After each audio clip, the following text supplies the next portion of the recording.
All right, howdy everybody. Dr. Andy Woods here, and today is January the 5th in the new year, 2021. We're doing today Pastor's Point of View number 150, and this is entitled America on the Brink, Part 6. And first and foremost, I want to wish everybody a very happy new year, and I hope everybody had a fantastic Christmas and all that goes with it, and a fantastic New Year's Eve, New Year's Day, and now here we are into the new year. And I wish I could come before you today just with sort of a happy message and some warm holiday thoughts, but as we're going to be talking about today, something very serious is going on, and so I'm bringing a very serious message to you at the dawn of the new year. And I hope that I am wrong on what I'm going to talk about today, because tomorrow is January 6th. Today is the 5th, tomorrow's the 6th. And so what is happening, and this is why we had to rush in here and do a pastor's point of view fast and put the script together fast, and why I don't have my usual entourage with me, and why we're doing this on a Tuesday rather than our normal day of doing these, which is on a Friday, because what I'm going to communicate to you is time sensitive. January 6th, tomorrow, as of the time of this recording, is a date that the late Ruth Bader Ginsburg, Supreme Court Justice, called the only date that really matters in terms of presidential elections. And this is when our Congress, consisting of the House and the Senate, convene together to accept, confirm, adopt, ratify the votes from the Electoral College. That happens on January 6th. And as that takes place, then the person that has 270 electors is the person that is the next president of the United States, who is supposed to take office January 20th, which is Inauguration Day. And at the time of recording, what is happening, according to the legal process, is you have at least 11 senators, and there might be more, but the last time I checked, there were 11, who, along with certain members of the House of Representatives, are going to be objecting to accepting the electoral votes in the swing states where supposedly, and I think demonstrably, fraud was committed. And so basically the way the system works, according to the legal system, is that a member of the House and a member of the Senate have to object, and then what happens is each group goes into their respective legislative bodies, and they have a 2-hour debate looking at the factual evidence, and then there's a vote both in the House and the Senate concerning, and it's just a simple majority, concerning whether the electors for that challenge state are accepted or not. And so what I'm communicating to you here is time sensitive, because between now and tomorrow, at the end of this, I'm going to be asking you to do something practical, real, and tangible. Let me take you back, if I could, to November the 3rd, election day, election night, in the prior year, 2020. By the time we went to bed, I don't know, 10:30, 11 at night, here was the situation in some of the swing states. Georgia, with its 16 electoral votes hanging in the balance, with 94% of the votes having been reported, Trump was leading 50.5% to Biden 48.3%. You go to another swing state, which is Michigan. 75% of precincts or votes being counted, Trump was leading Biden with Michigan's 16 electoral votes hanging in the balance. 52.6%, Trump was up to Biden's 45.8%. You go to Pennsylvania, another swing state, and you see this exact same phenomenon. 20 electoral votes hanging in the balance, 64% of votes being accounted for. Trump is leading Biden 55.7% to 43.1%. And you see the exact same thing in the state of Wisconsin, another swing state. 10 electoral votes hanging in the balance, 94% having been reported. Trump is leading Biden 51.1% to 47.4%. And then we go to bed and we wake up the next morning and we find virtually that Biden suddenly is leading in all of those swing states, which, when you think about that for a minute, that is a mathematical and statistical impossibility. It's not an improbability, it is an impossibility. And any statistician will tell you that there's no way in just a few of the precincts left to count that suddenly Biden made up the distance in each of these 7 swing states. That would be like flipping a coin 100 times or 1,000 times and it coming up heads every single time. I mean, you wouldn't have that type of situation for Biden even if you did the count in the most liberal areas of the United States of America. And yet that's what we're told, that's what we're basically told is what happened in the wee hours of the morning, November the 4th. Now, why did this happen? Now, we've covered this issue in Pastor's Points of View, number 143 to 147. If you go back and look at some of the things we've been talking about in this series, you found, or we talked about how the fact that the Pennsylvania state law was changed without the assistance of the legislative branch of government, which is unconstitutional. We saw in these heavy Democrat areas where they did the counting, so to speak, that the windows were covered. So poll watchers couldn't see what was going on in the dark of secrecy, which violates all the state laws. We've talked about the use, or abuse, I should say, brought into existence by the Smartmatic Dominion machines, which have been used to prop up communist dictators all over the world, like Hugo Chavez, deceiving people into thinking that it was the popular vote that elected Hugo Chavez, when in fact it was not. It was a rigged machine. These are the machines that were used in these disputed areas, etc., etc., etc. So if you've been following this controversy, all of that is information that you already know. And what I'd like to talk about today is a piece of data that is hardly covered by anybody. Now, last Sunday evening, I watched several conservative cable television shows. They did a great job covering all of the issues that I've already articulated, but there was only one network, and that's the network of Brandon House and Worldview Weekend, that covered, and has ever covered, as far as I can tell, the issue that I'm going to talk about right now. And it has to do with an article, and I would encourage people to get this article and read the entire article. It's from the AmericanReport.org. It is written by Mary Fanning and Alan Jones. And the title of this particular article is as follows: President Trump has authority to declassify hammer and scorecard. Caveat in state secrets privilege could open door for Montgomery, and I'll explain who he is in just a minute, to assist Trump's 2020 election fraud investigation.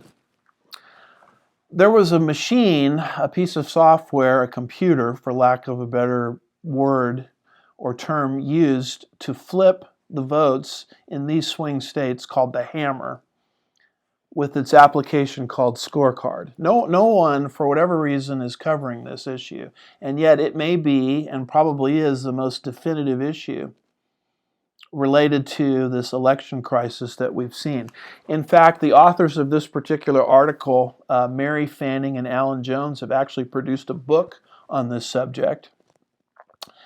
And obviously this book was written before this election crisis took place, but the title of it is "The Hammer is the Key to the Coup." And the subtitle of it is "The Political Crime of the Century: How Obama, Brennan, Clapper, and the CIA spied on Donald Trump, General Flynn, and everyone else." And so that's the source that I'm gathering my information from the article. And the article is largely based on information that's presented in their book. So if you have an issue with some of the things that I'm going to be saying, then what you need to do is you need to determine whether this article and this particular book are credible. And for reasons I'll explain, I personally find them to be highly credible. So here is an outline that we're following with America on the Brink, Part 6. What we're going to be doing today by way of organization is asking and answering 7 questions. And on the 7th question is where I'm asking you as an American to actually do something. And I'm actually going to ask you to do this before the joint session, House and Senate, meets tomorrow, January 6th, to determine or to accept or to certify or to ratify the electoral votes from these 7 disputed swing states. So let's start here with question number 1 that we want to ask and answer. Number 1, what exactly happened on November 3rd, leading into the early morning hours of November 4th, 2020? What exactly took place? I mean, do we want to call this vote stealing? Do we want to call this election fraud? Or do we want to call it something else, something far more severe? And here I'm quoting from the Fanning Jones article. They say Dennis Montgomery, I'll talk about him in just a bit, reveals truth about an illegal domestic surveillance program known as the Hammer, and one of the Hammer's applications, an election theft cyber warfare weapon known as Scorecard. Montgomery presents a compelling case of fraudulent voting in the battleground states, those states that we went over a little earlier. Montgomery's analysis clearly demonstrates, now listen to this, the coordinated involvement of China, Russia, North Korea, Iran, Iraq, and Pakistan, with specific data points such as source, locations, dates, and times. What happened on November 3rd and into November 4th? Calling it voter fraud grossly underestimates what took place. The proper designation for this is cyber warfare. Fanning and Jones say this: while the Founding Fathers could not have envisioned cyber warfare, this attack on America was no less, listen to this language, no less an invasion than if foreign troops had invaded our shores. Close quote.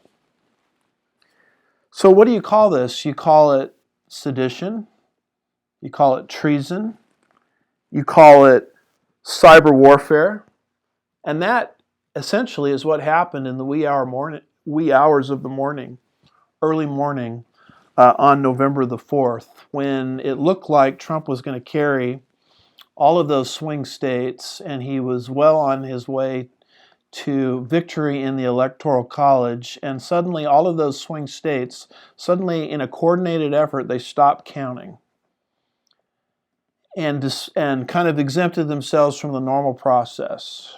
And then with the windows closed, the curtains closed, cardboard over the windows, poll watchers escorted out and told to come back tomorrow, then the game begins. Then the votes start getting manufactured out of thin air.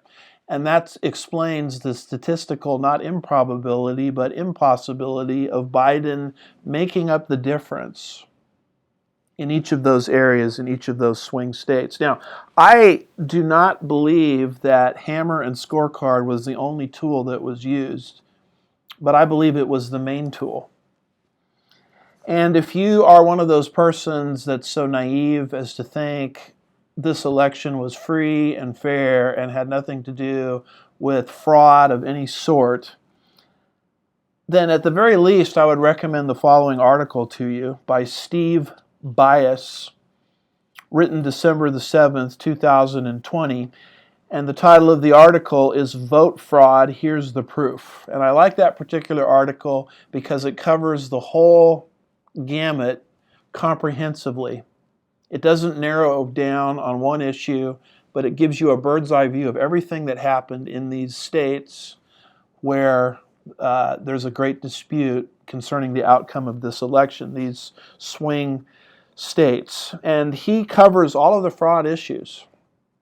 But he does not cover, to my mind, satisfactorily, this hammer scorecard issue. You've got to go to Jones and Fanning to receive information about that, and that's why I'm trying to direct your attention to it here. So our first question is, what exactly happened November the 3rd and in the early hours of the morning, November 4th? Cyber warfare happened. From who? A coordinated attack from America's sworn enemies. The very people that would wipe America from the face of the earth if they had their choice. China, Russia, North Korea, Iran, Iraq, and Pakistan, and they installed their puppet king with the hope of making the United States of America forever a vassal nation or a client state to their New World Order. This takes us to question number 2. Question number 2. What tool allowed this cyber warfare to take place? And the answer to that is hammer and the scorecard application. Now, think back to September the 11th, 2001, when our nation was attacked by Islamic forces, terrorists, and our Twin Towers were destroyed, etc. Think of the fear that the United States was in when that took place. To prevent a similar situation from unfolding, there was a man named Dennis Montgomery, a CIA and Department of Defense contractor who later turned whistleblower, and we'll explain why he turned whistleblower in just a minute. Dennis Montgomery, a Department of Defense and CIA contractor who created a surveillance tool called Hammer and Scorecard. And why was that created? It was created for the purpose of preventing another 9/11 from transpiring. And that's how Hammer and Scorecard was used as a surveillance tool to prevent future 9/11s from happening in America once this was created from 2003 to 2009. But then all of a sudden Dennis Montgomery has to become a whistleblower. Why is that? Because that tool was commandeered by John Brennan and James Clapper, both Obama administration intelligence chiefs. And that piece of genius, which was created by Dennis Montgomery, was turned on the American people. This is the allegation that's being made by Fanning and Jones. Again, quoting here from their article. Multiple U.S. military intelligence sources confirmed to the American Report that the Hammer, designed and built by Dennis Montgomery in 2003 as a foreign surveillance tool, worked and protected the lives of Americans at home and U.S. troops serving in overseas theaters of operation. However, things went terribly wrong when America's premier surveillance and cyber warfare tools were commandeered by Obama and Biden administration intelligence officials John Brennan and James Clapper and illegally unleashed against the American people. And in essence, what happened over the course of time is that Obama and the Biden administration, when they left office, took with them this brilliant device. And consequently, according to this article, there is not just one hammer that's loose in our world, there are actually three. Let me continue on reading a little bit from their article where they make this claim. They say, Jones and Fanning, the Obama-Biden administration with Brennan and Clapper took the hammer with them when they left office.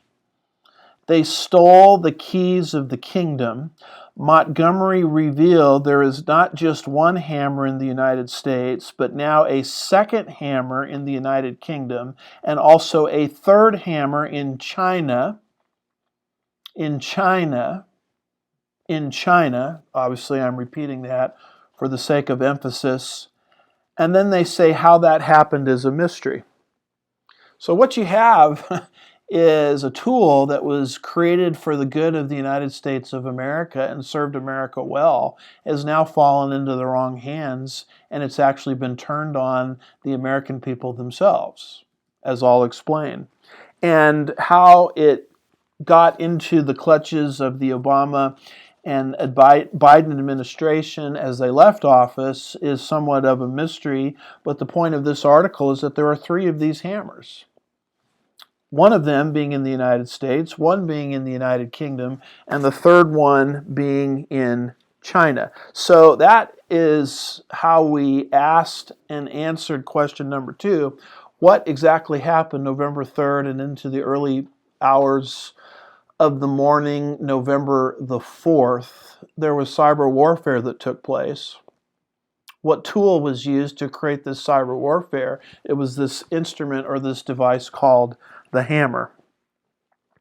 This takes us to question number 3, which is probably the most important question that you might be asking at this time. Is this information credible? You know, you've said I haven't heard this on any news outlets. This sounds crazy. How credible is this? Again, quoting from the Fanning Jones article. They say the scorecard source code was a requirement by FBI Director Comey under Montgomery's 2015 immunity agreements. The hammer and scorecard were used to steal the 2020 election from President Trump on behalf of Joe Biden, and according to Montgomery and Dr. Navid Keshavarz, Nia, and I hope I'm pronouncing his name correctly, a cybersecurity expert who has spent decades working for the Defense Department and the U.S. intelligence community agencies, including the CIA, the Defense Intelligence Agency, the National Security Agency, the Department of Homeland Security, General Michael Flynn, retired U.S. Army, the former Defense Intelligence Agency director who became Trump's first national security advisor, agreed that Dr. Keshavarz Nia's assessment that the hammer and the scorecard were used to steal the election from President Trump and transfer votes to Joe Biden. The New York Times, September the 9th, 2020, and you can find the link embedded in their article. The New York Times, September the 9th, 2020 profile about a fake CIA officer titled, quote, "How One Man Conned the Beltway," close quote, gave high praise to Dr. Keshavarz Nia's reputation for providing unmatched cybersecurity to members of the U.S. intelligence community over the span of decades. Navid Keshavarz Nia, those who worked with him, said he was always the smartest person in the room, close quote. So is this credible? Well, you're dealing with someone here that, at least according to the New York Times, was called the smartest person in the room and has a long history of doing great work for the United States of America. He is the source from which these allegations come forth. Another person that I believe is highly credible, that has given his voice to these sentiments, is retired 3-star General McInerney. I've listened to him on countless shows. I find him to be an extremely authentic and credible voice. In other words, the source of these allegations is not some wild, wide-eyed conspiracy theorist like Alex Jones or someone like that. This is not information that comes from the Alex Jones camp. This is information that is emanating from credible sources. And the problem with talking like this is there is a tool that people use to discredit ideas like this. And that tool is simply to call it a conspiracy theory.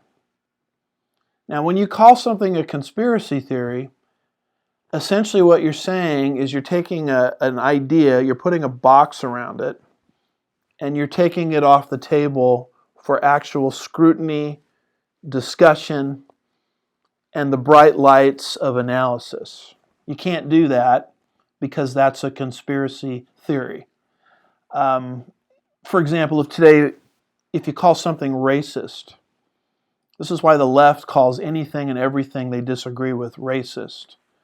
Why? Because once you call something a racist or emanating from racism, what you're doing is you're drawing a box around it, and you're saying that idea is now off the table for debate, scrutiny, the bright lights of analysis, etc.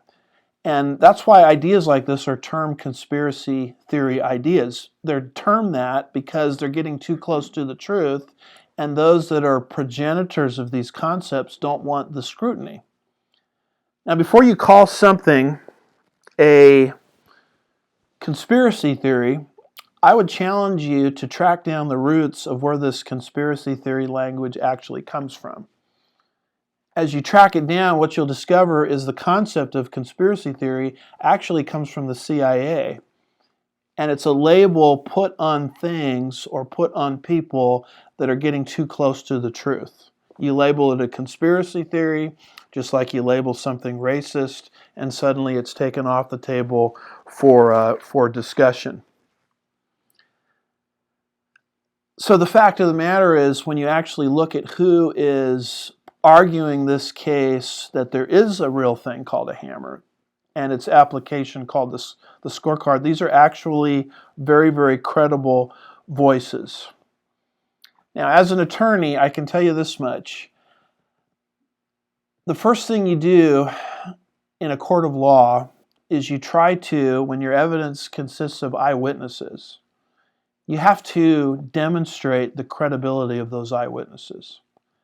And if a witness that's an eyewitness to something is credible, that is a very potent piece of evidence that is now introduced into a court of law. And if you're on the opposing side of the legal issue, you try to discredit those eyewitnesses. And so I would challenge people, all these sources that we're talking about here, discredit the eyewitness and tell me why these people are not credible and not believable, when even the New York Times itself is calling at least one of them the smartest man in the room. So question number 3, is all of this credible? Is all of this believable? And I think the answer to that third question is yes. Which takes us now to a fourth question concerning the long-term consequences. Number 4, what are the long-term consequences if these facts, as I'm trying to explain them to the best of my ability, if these facts are not brought to light this week? Question mark. What are the long-term consequences for the United States of America if these facts are not brought to light this week? Again, let me quote from the Jones and Fanning article. They say this was not just the theft of an election. This was the very theft of America herself. If the theft of this landslide election for President Trump is successful, and let me stop for a minute. President Trump won this last election in a landslide. That's what we, the American people, wanted. Back to the article. If the theft of this landslide election for President Trump is successful, listen to this very carefully, there will never be another fair election in America. The lights will have gone out on freedom, and America's constitutional rights will be but a distant memory. Close quote. In other words, if this slides, and if this week our House and Senate members do not do the right thing, there are profound ramifications for every single election that is yet to come. What is being gutted through all of this, and this is why every American needs to be concerned about it, what is being gutted through all of this is the foundation of the United States, which is built on and predicated upon the idea that the governors govern with the consent of the governed. If the governors are governing without the consent of the governed, then you have just lost the United States of America. In fact, this principle is so basic. It's one of the first things mentioned in America's birth certificate, which is the Declaration of Independence. You don't have to get far into the Declaration of Independence to read these words. Quote, governments are instituted among men, deriving their just power from the consent of the governed. A little later it says this, that whenever any form of government becomes destructive of these ends, it is the right of the people, that's us, to alter or to abolish or to institute a new government. If America is not being governed with the consent of the governed, then America is no longer America. This is why Benjamin Franklin, when he was queried upon leaving Independence Hall there in Philadelphia when our Constitution was created in 1787, and he was queried by a lady, Doctor, what have you given us, a republic or a monarch? This is how that exchange happened. And this is recorded in the notes of Dr. James McHenry, one of Maryland's delegates to the convention. At the close of the Constitutional Convention in 1787, when queried as he left Independence Hall on the final day of deliberation, in the notes of Dr. James McHenry, one of Maryland's delegates to the Constitutional Convention, a lady asked Benjamin Franklin, well, doctor, what have we got, a republic or a monarchy? Franklin responded, a republic. A republic, replied the doctor, if you can keep it. Close quote. You notice what Franklin did there? He put the onus back on her. Why? Because the whole premise of America is you govern with the consent of the governed. It's we, the people.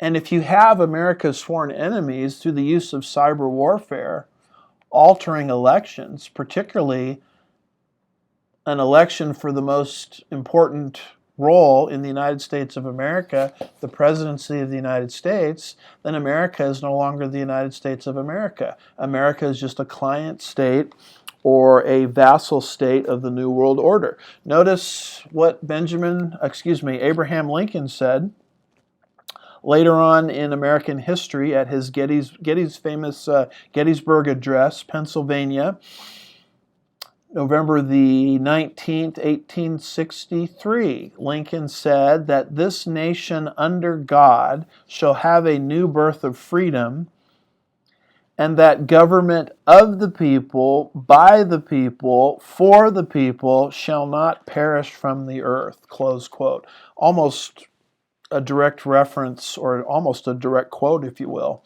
to the Declaration of Independence, at least a direct allusion to it. And he said there that this form of government shall not perish from the earth. Well, if what I am saying is true, then this concept has perished from the earth and is about to perish from the earth tomorrow, unless we, the American people, do something about it. And I'll tell you exactly what you can do in just a few moments.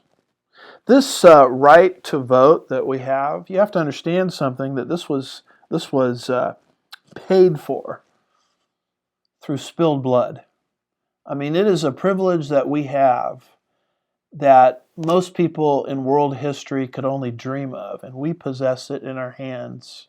It was given to us through the spilled blood of the patriots, and it's about to slip away. And once it slips away, America can no longer be called America.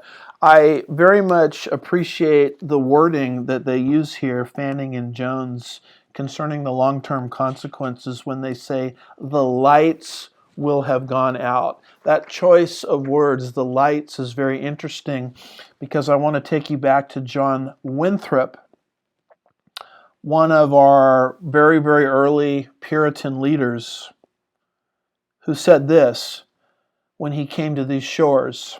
He says, "For we must consider that we shall be as a city set upon a hill. The eyes of all people are upon us, so that if we shall deal falsely with our God in this work we have undertaken, and so cause him to withdraw his present help from us, we shall be a story and a byword throughout the world." Close quote. You'll notice what Winthrop said. He called America, which was just coming barely into existence through the work of this early Puritan leader and those that came with him from Europe, he referred to America, the future United States of America, as a city set upon a hill. Where did he get that language from?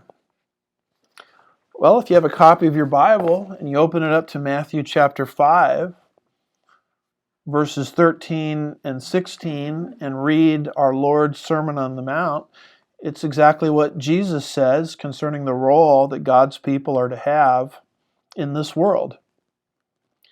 Jesus says, quote, "You are the light of the world." Look at this. "A city set on a hill cannot be hidden." That's exactly what Winthrop was referring to.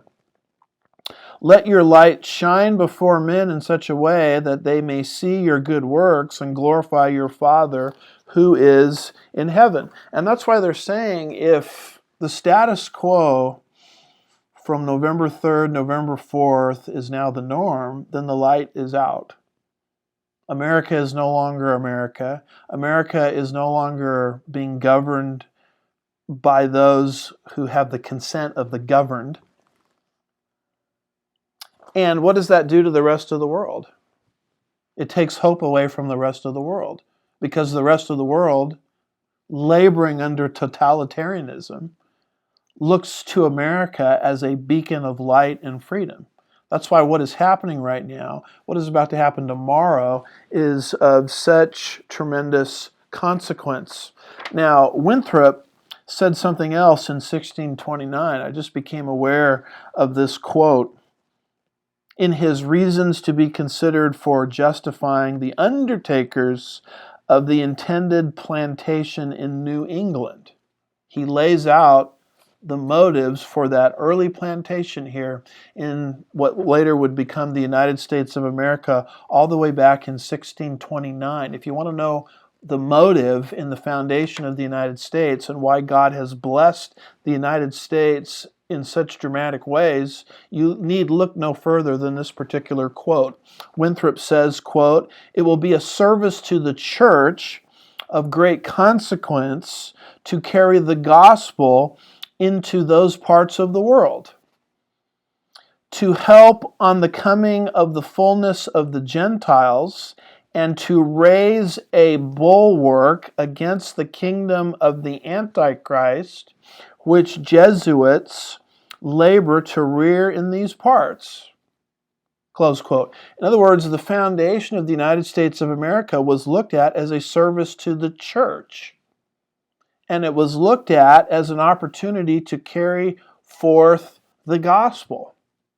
And it was looked at as an opportunity to fulfill the fullness of the Gentiles. Now, where does that phrase, the fullness of the Gentiles, come from? If you have your Bible nearby and you open it up to Romans chapter 11, verse 25, there you'll see it as clear as it can be seen. It refers to all of the Gentiles that God has destined to come to know Him in the age of the church. And what Winthrop is saying is we are cooperating in bringing the gospel to the world and fulfilling God's ambition to bring the Gentiles into a full knowledge of Jesus Christ. That's why historically it's from America that more missionaries have been sent out to the rest of the world than any other country that's ever existed in human history. So you say, well, Andy, what you're talking about here with the electors and January 6th and hammer and scorecard, isn't that just a political issue? No, it's not a political issue. It's a spiritual issue. And that's why I'm dealing with it here. This is a spiritual conflict that we're caught in right now. This conflict concerning who is going to be our next president. Has everything to do with the church. It has everything to do with the gospel. It has everything to do with the fullness of the Gentiles coming in. And notice what else Winthrop says here, that America originally came into existence, quote, to raise a bulwark, which is a defense, against the kingdom of the Antichrist, which the Jesuits labored to rear up in these parts. And what he's saying is America exists to oppose Antichrist. America exists to oppose the kingdom of the Antichrist. America exists to be a thorn in the side of the New World Order. In other words, Satan's New World Order of the future, according to Winthrop's quote here, his future Antichrist that he wants to bring to power can't come into existence until America topples first. But once the New World Order sets up a puppet leader, America is over and the New World Order can go forward. The kingdom of the Antichrist can go forward. That's why what's happening right now is a spiritual war. Paul in Ephesians 6 told us about this spiritual war, where he says we wrestle not against flesh and blood, but against principalities and powers and rulers of this dark world. This contest that's happening now concerning who's going to be our next president, is it going to be the will of the people or the will of the New World Order, is a spiritual conflict and a spiritual contest. And it relates to Satan's progress in setting up the kingdom of the Antichrist, something that can't come into existence until the bulwark, the defense against it, the United States of America, is torn down. And so that's why we're bringing this particular issue to you on a Tuesday, when normally we do this on Friday. Because if I was going to talk this way on Friday, it'll be too late. Because I want you to do something between today and tomorrow, which I'll mention in just a minute. By the way, the only thing I really disagree with the Fanning Jones article is they keep saying this election was stolen from Trump. It was not stolen from Trump.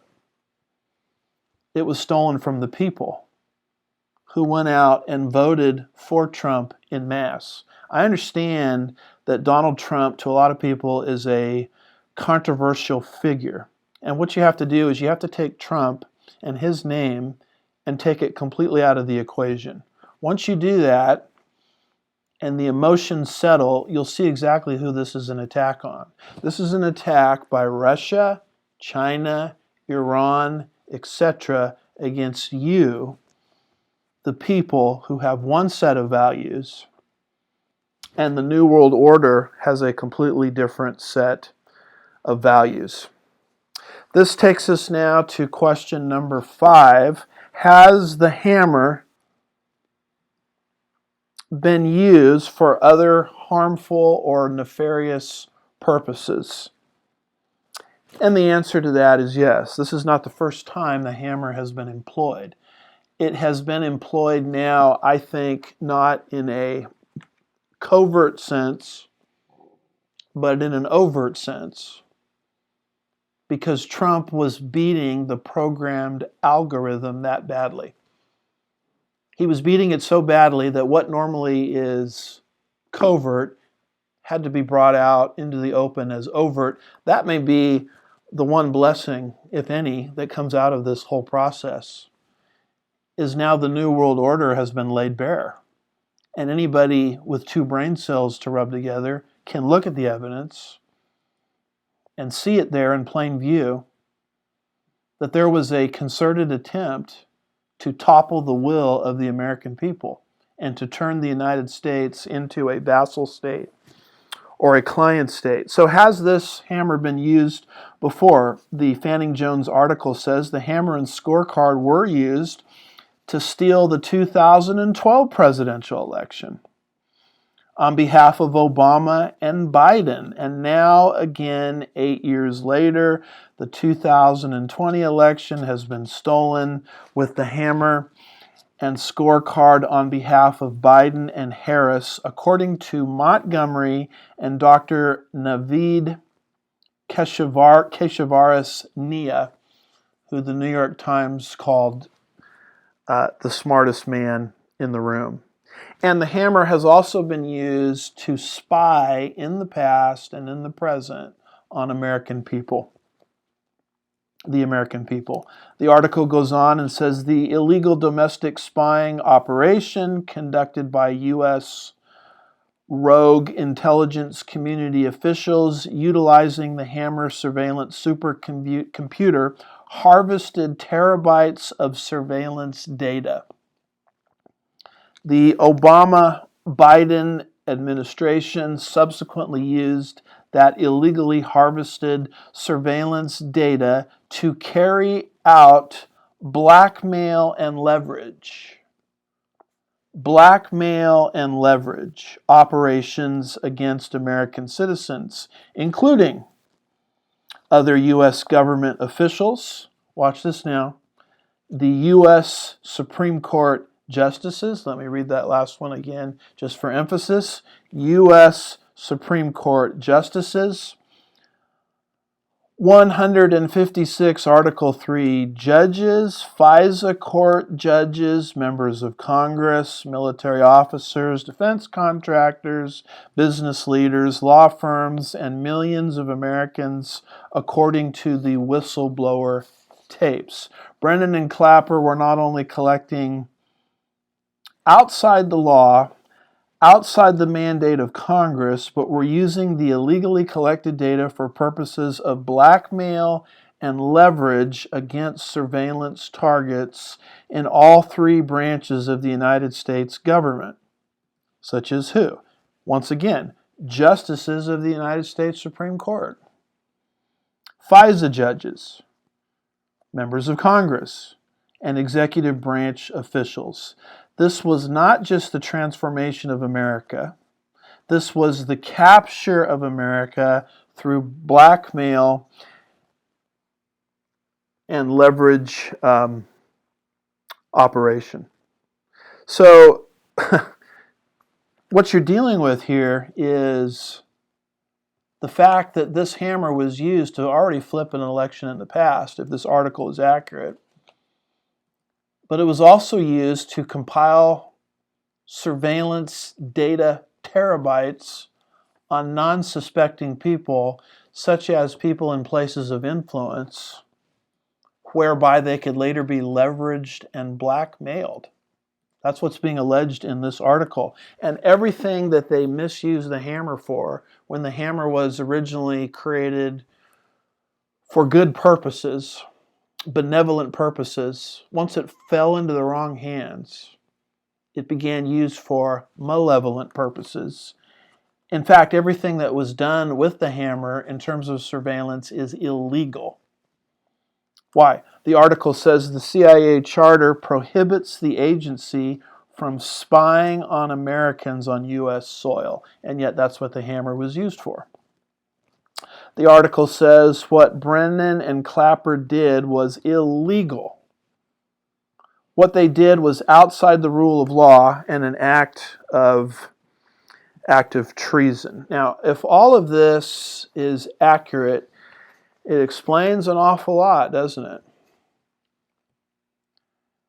Why is it? Ask yourself this question. Why is it that the United States Supreme Court has not stepped into this issue and resolved it the way the court did with a similar election dispute between Bush and Gore back in the year 2000?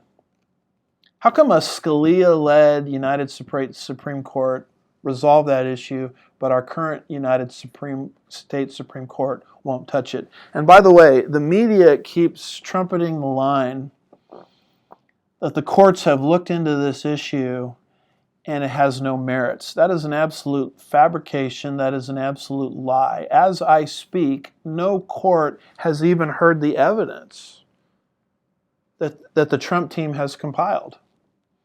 The Trump legal team, and I've tried to follow it as close as I can, have done an extremely admirable job compiling the evidence. The problem that they're having is getting a court to actually hear the evidence. And so what the judicial system has largely done is dismiss this hot potato on procedural grounds. They use these procedural arguments like standing and ripeness and mootness and latches, and all of those things are procedural arguments.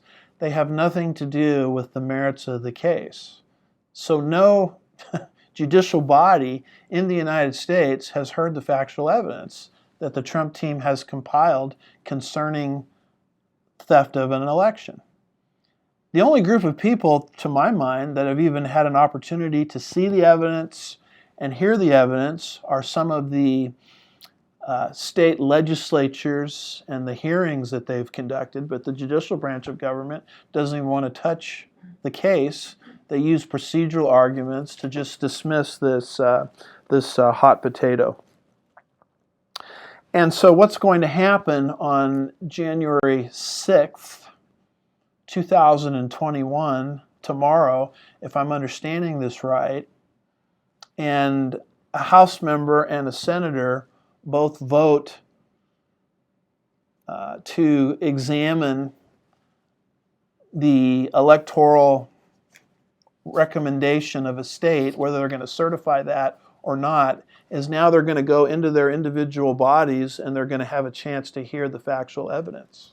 So maybe the factual evidence will be heard for the very first time in a way that the judiciary has not heard it. But why is it that the Supreme Court won't touch this? Could it be, and I can't prove this for sure, but could it be that they're being blackmailed?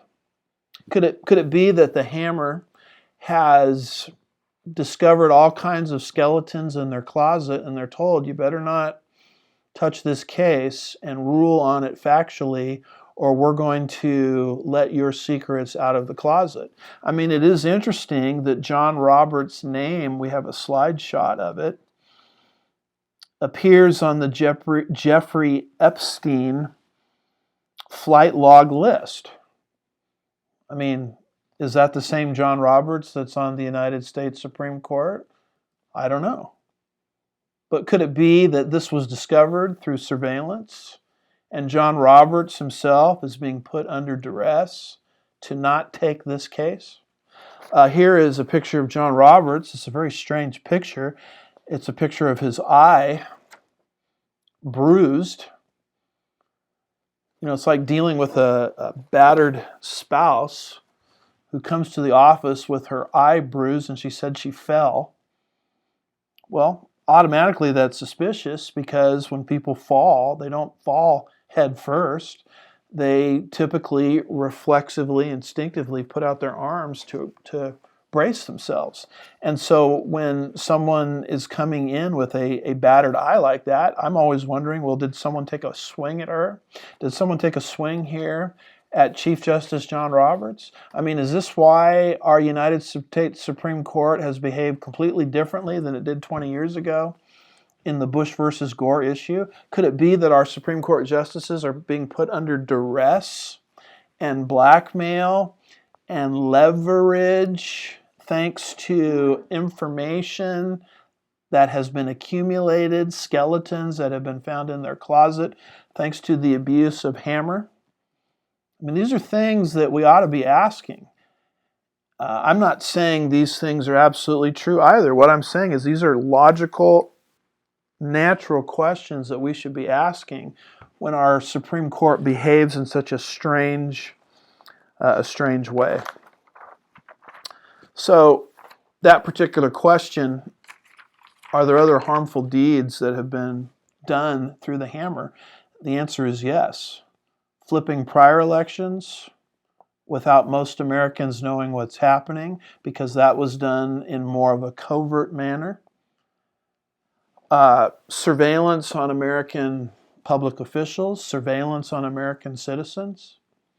This takes us to a sixth question that we want to try to ask and answer, and we're getting near the end of our presentation.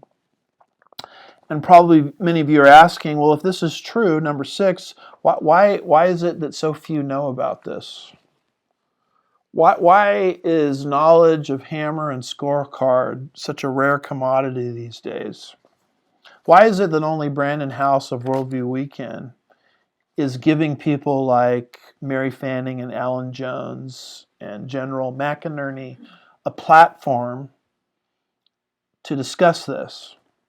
Why don't I see this on OAN? Why don't I see this on Newsmax? Why don't I see this on Fox News? Why don't I see this on CNN? Why don't I see this on MSNBC? Why is it I've got to turn on to a YouTube channel called Pastor's Point of View with Dr. Andy Woods to hear anything about this? And there's an answer to that question. Question number 6, why have so few people heard about Hammer and the application scorecard? Quoting from the Jones-Fanning article again, quote, Montgomery, the creator of Hammer. And remember, he created it initially for benevolent reasons.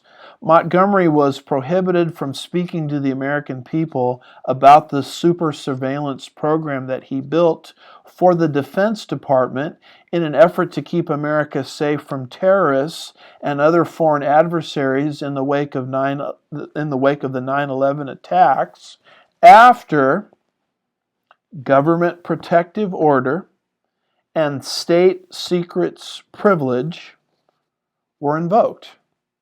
Now, what is government protective order and state secrets privilege? These are basically government gag orders.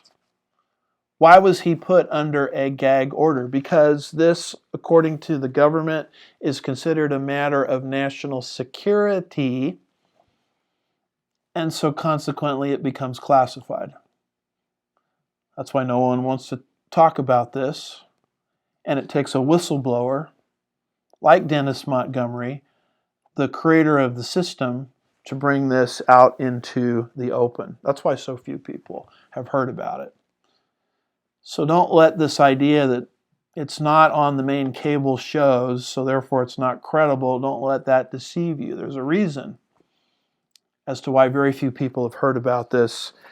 And this takes us finally to our last question that we're going to try to ask and answer, which is probably the question that's on your mind. The final question is this: what can we do about it? I mean, what can actually be done? And I'm going to posit this. I'll put it this way. What happens on this issue is completely up to we the people. Why do I say that? Yes, you have some patriotic senators and House members that are going to try to challenge these electoral votes on the basis of fraud. But let's be honest, those two chambers, the House and the Senate, are comprised of politicians. Politicians suffer from a disease. The late Walter Martin used to call it non-rockabotus. What is non-rockabotus? You don't want to rock the boat. You want to keep things calm. You want to keep things stable. You want to keep things moving along placidly until the next election or retirement or whichever comes first. And so there's a tendency to look at things like this, which have the potential of overturning an American election, in this case, a fraudulent election, a stolen election by the New World Order, and righting the ship. And no one wants to do this, because they simply do not want to rock the boat. If you're a politician, your first goal is to get elected. Your second goal is to get reelected. And you don't want to get into controversial areas like this, where the newspapers and the left-wing liberal media are going to say all kinds of disastrous and hurtful and damaging and slanderous and libelous and defamatory things against you. And so unless we, the American people, start making noise, this issue, the status quo, will prevail. That's why I was very heartened by learning about this great mass of people that is now meeting in Washington, D.C. to protest this election. I noticed they were gathering today, and that group will gather tomorrow, and that's the kind of thing that has to happen to save the United States of America. So what would I like you to do? I would simply ask you to do something very simple. I'm not asking you to go out and go to war. I'm not asking you to take bullets. I'm asking you to do something very simple that you could probably do in less than 5 minutes. And that is to email the President of the United States and ask him to declassify this information regarding the hammer and the scorecard. As long as it's classified, as long as it's a matter of national security, it will never be heard by the House and the Senate when the electors and the electoral votes are challenged tomorrow. But if this information is declassified, because enough people email the President of the United States and ask for the information to be declassified, then it's going to be sitting right in the face of the House and the Senate when they have their debates, when the electors are challenged tomorrow on January the 6th. The article from Fanning and Jones says this: President Trump, under the powers accorded to him as the Commander-in-Chief and Protector of the United States Constitution, has the duty to declassify documents that prove that the hammer and the scorecard, cyber warfare tools originally designed and built to keep America straight, were not only being utilized to stage multiple coups against President Trump in the United States, but were also used to usurp on behalf of domestic traitors and foreign adversaries the American citizens' right to vote in U.S. elections. All that information needs to be brought out into the open. It needs to be declassified. It needs to become transparent. Transparency or light in this kind of situation is the best disinfectant. And you can write an email to the President of the United States and ask him to do just that. I would remind him of his oath under office that he took to protect or uphold the United States Constitution against all enemies, foreign and domestic, and to declassify this information so that it can be brought out into the open, so that it can be seen by the House and seen by the Senate. You might be confused as to how to contact the President of the United States. It's actually very easy.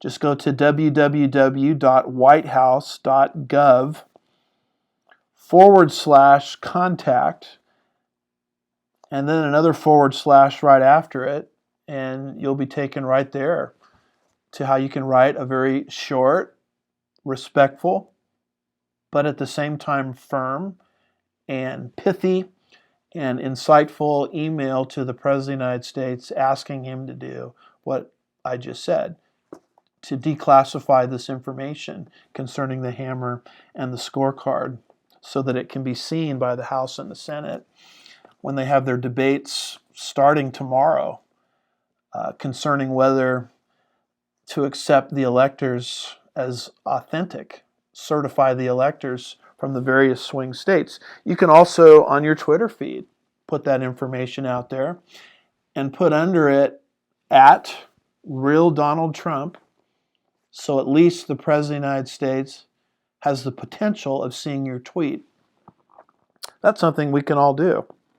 And then, since this is likely going to be debated, if I'm understanding the process correctly, by the Senate and by the House, you can write the same email to your 2 senators. If you're living, or a resident, or a citizen, I should say, within the United States of America. If you live in the United States of America, you have a president and you have 2 senators, depending on what state you're living in.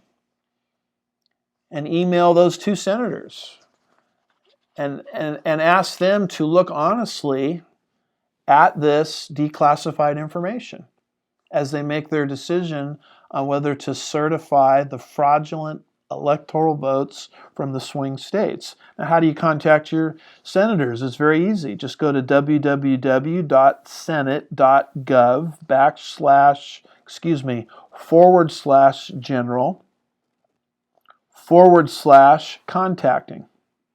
So that's www.senate.gov/general/contacting. And since this is also going to be discussed, we would think, in the House of Representatives, you have one representative over you in the House. Who is that? And contact him via email and give him this same information.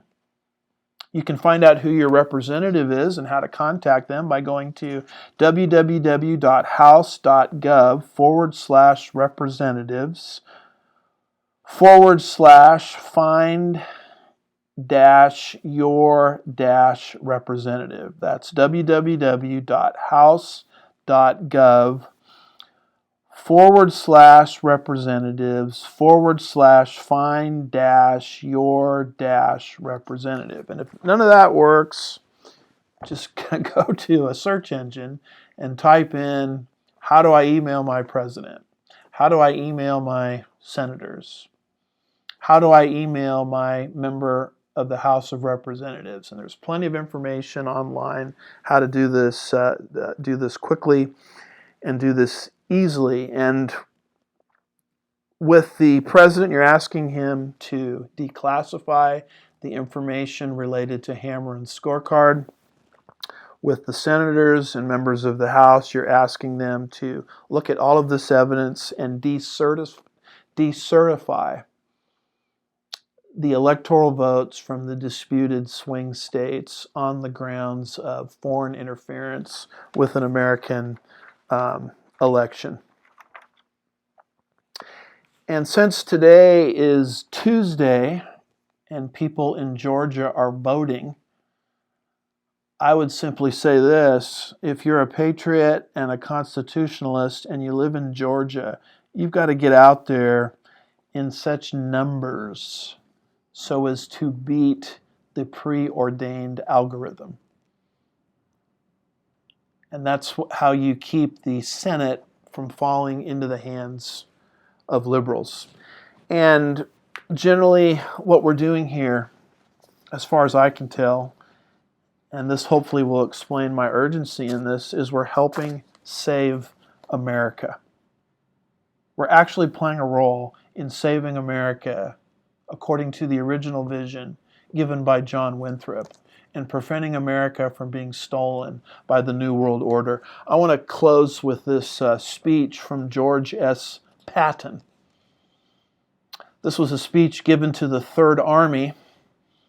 Patton's speech to the Third Army by General George S. Patton to the troops of the United States Third Army in 1944, prior to the Allied invasion of France. Let me quote what he said to motivate his troops on the eve of this Allied invasion. There's some profanity in it, and I'm going to skip over that profanity because this is Pastor's point of view, of course, and we don't want to use profanity.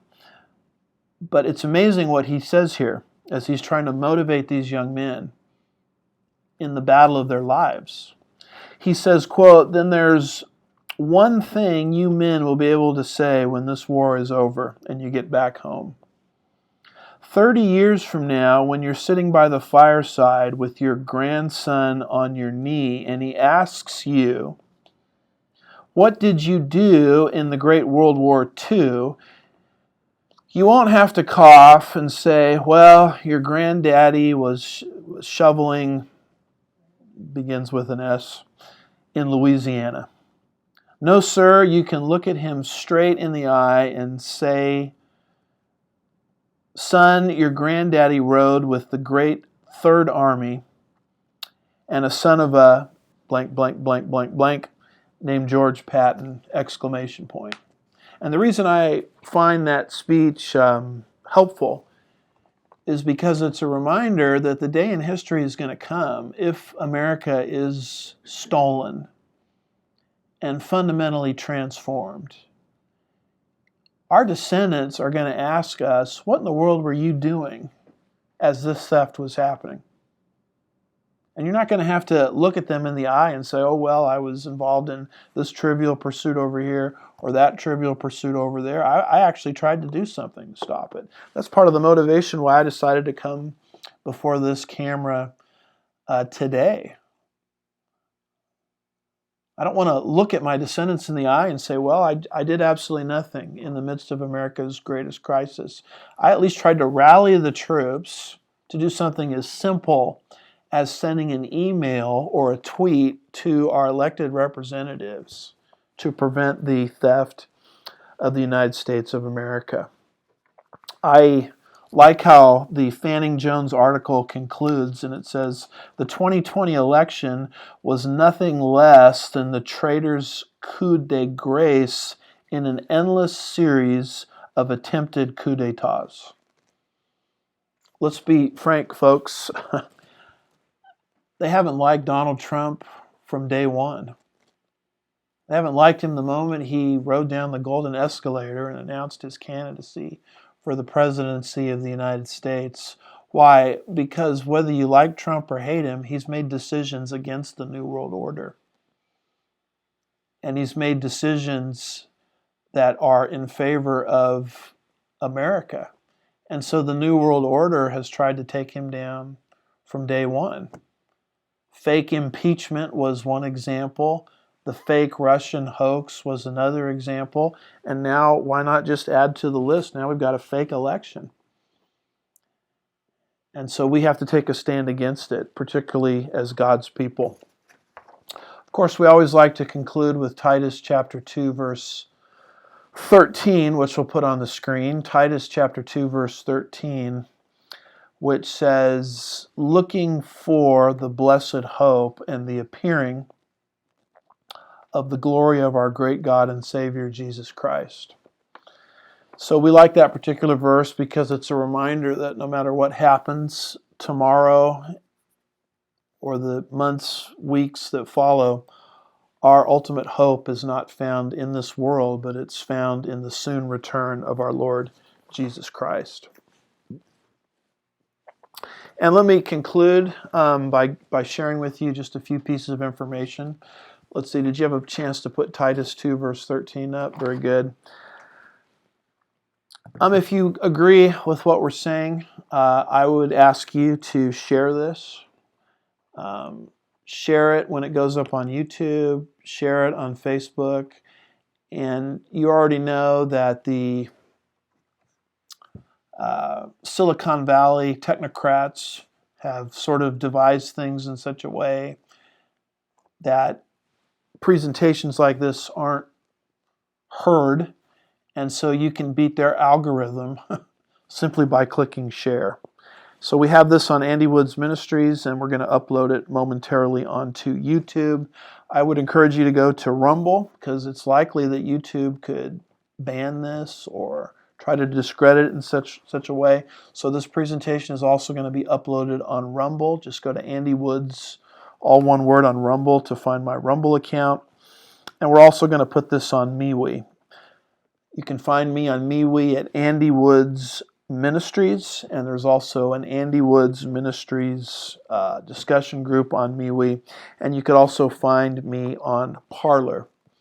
Just go to @ and Andy Woods, all one word. So that's all I have to share with you today. Sorry for the urgency of the situation. Or the urgency of the message, but the urgency of the message really relates to the urgency of the situation that we're in. So I hope you'll do those things I asked you to do, and I hope you'll hold up our president and his family and everything that's going on in great prayer before the Lord. We'll see you next time. Thank you for watching. God bless you.